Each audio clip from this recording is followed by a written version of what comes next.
Mungkin jangan di itu.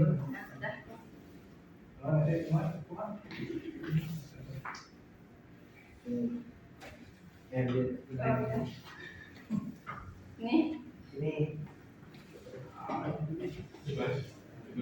Klik.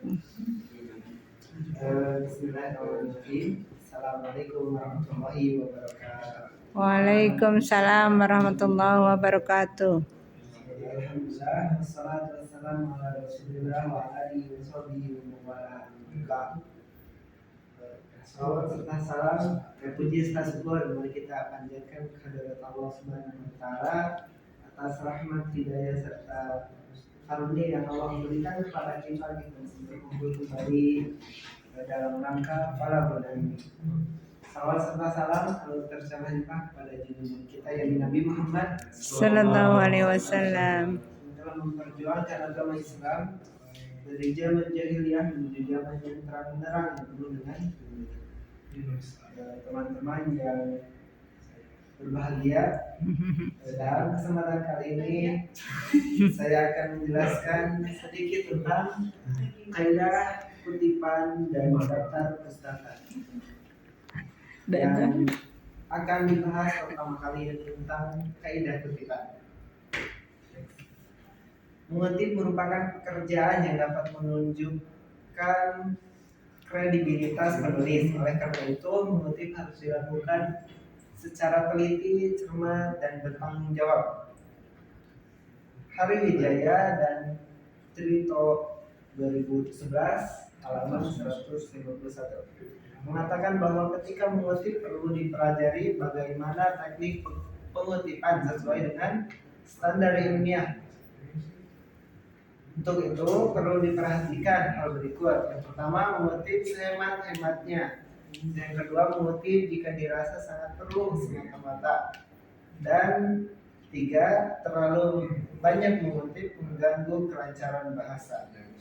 Nah, dalam mengutip kita harus mempertimbangkan atau teliti terhadap apa yang kita kutip. Jangan sampai kutipan tersebut tidak sesuai dengan apa yang akan kita bahas gitu. Jadi kutipan itu harus baik dan benar.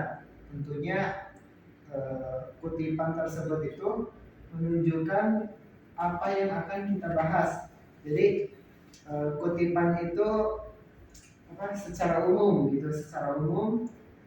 Terus setelah dikutip kita perjelas lagi di bawahnya gitu. Jangan sampai kutip udah gitu, jangan sampai gitu, tapi kutip terus dibahas lagi di bawahnya, tambahin kata-kata yang akan dibahas. Terus tadi dulu. Nah, mengutip harusnya sehemat-hematnya. Jadi mengutip itu jangan satu paragraf atau satu halaman atau satu buku gitu, tapi mengutip itu bisa satu paragraf atau beberapa kata gitu untuk mewakili, untuk sebagai pemuat dari apa yang akan kita bahas gitu. Tentunya sumber yang pasti itu menjadi salah satu penilaian dari dosen yang akan menguji gitu ya. Terus yang kedua, mengutip jika dirasakan sangat perlu semata-mata. Jadi kalau tidak perlu jangan sampai dicantumkan. Terus yang selanjutnya, terlalu banyak mengutip mengganggu kelancaran bahasa. Nah, banyaknya kutipan itu bisa memperpendek atau membatasi bahasan yang akan kita bahas. Jadi kita itu tidak akan acuh gitu terhadap bahasan yang dibahas karena sudah dikutip banyak. Jadi mau dibahas lagi udah malas gitu. Jadi nggak boleh gitu. Jadi kalau mengutip itu harus sehemat-hematnya gitu, seperlunya. Terus selebihnya harus dengan bahasa kita, jangan sampai kutipan itu mendominasi daripada pembahasan kita sendiri, hasil pemikiran sendiri. Nah, lanjut. Ada dua cara untuk mengutip, yaitu mengutip langsung dan mengutip tidak langsung. Kutipan langsung merupakan salinan yang persis sama dengan sumbernya tanpa penambahan, sedangkan kutipan tidak langsung menyadar, mengambil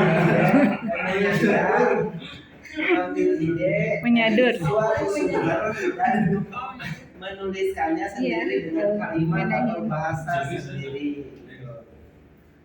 Nah, jadi, kutipan yang pertama kutipan langsung. Nah, cara melakukan kutipan tidak langsung. Yang pertama, cara pengutipan tidak langsung.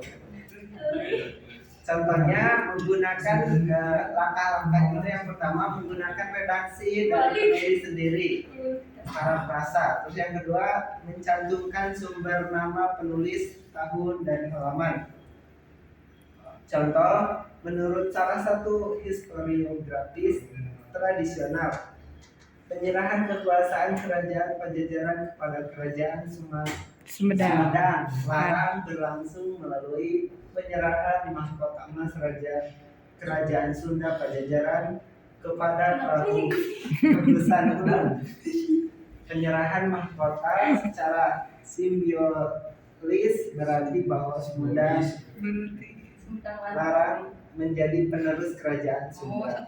Nah ini, jadi ini harus ada ini secara tidak langsung. Jadi ada ininya, ada nama penulis, tahun, terus ini halamannya gitu. Jadi ini contohnya harus ada ininya. Terus yang kedua kutipan langsung. Terus, cara melakukan kutipan langsung adalah sebagai berikut. Yang pertama,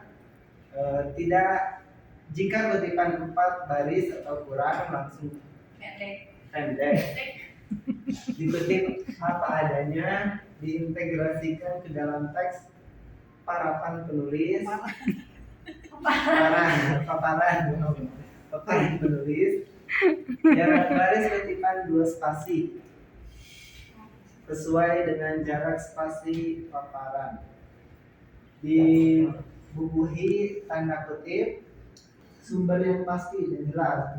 Terus kutipan tersebut harus mewakili apa yang akan kita bahas. Jadi jangan sampai kutipan tersebut melebihi jauh dari apa yang akan kita bahas.